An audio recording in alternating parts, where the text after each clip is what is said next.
Elly Tumwine ng'ono ku bakiikirira amagye mu palamenti agamba tekyali kya bwenkanya kumusindika mu kakiiko akakwasa empisa nga tamaze kuwulirizibwa. Ng'ayogerako eri amawulire mbalala, Tumwine agamba tebimwogerwako byonna bya bulimba. Tosala gwa kawala nga tonawulira gwa kayenzi. Ebulimba bungi ate abamawulire mmwe mu busaasaanya.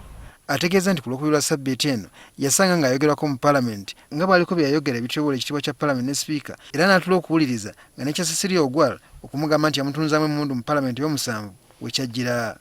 Bwe nali ntandise okubanyonyola byemanyiiko nga naakatandika Honorable Cecilia Ogwal, my elder sister, mukwano gwange ate naye nga bw'ababuulira n'alimba obulimba obutabangako nti nze namuteekako pisito mu palamenti waliwo longi kumpi ne speakers longi mu kisanje ky'omusanvu kya palamenti myaka 15 n'okusingamu.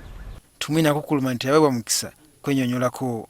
Speaker na mangu ago n'atangizikiriza kugenda mu maaso kunyonyola abantu ekyenali mbanyonyola, n'asalawo nti bateekuba akalulu okunsindika mu kakiiko n'ekiggwa ekyokugenda mu kakiiko nga sikiinamu nsonga nene.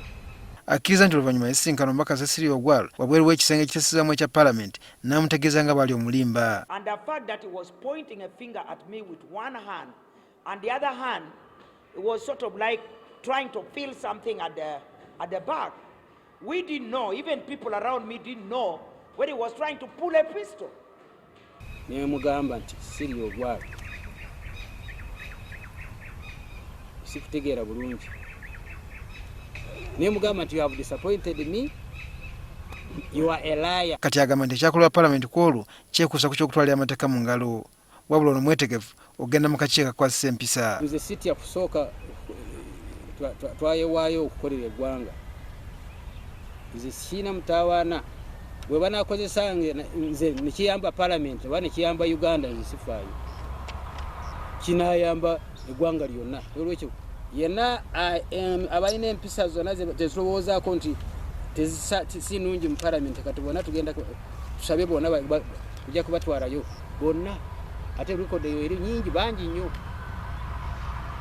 naye ne Cecilia Ogwal.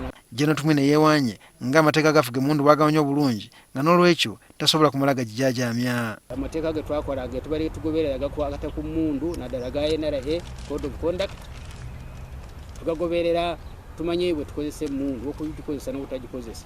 Kati ekisigalidde kwe kulinda okulaba ono engeri gy'anattunkamu n'akakiiko akakwasa empisa mu palamenti akasuubira okutuula ssabbiiti ejja. Guno gugenda kubeera mulundi gwakubiri nga Elly Tumwine asindikibwa mu kakiiko akakwasa empisa.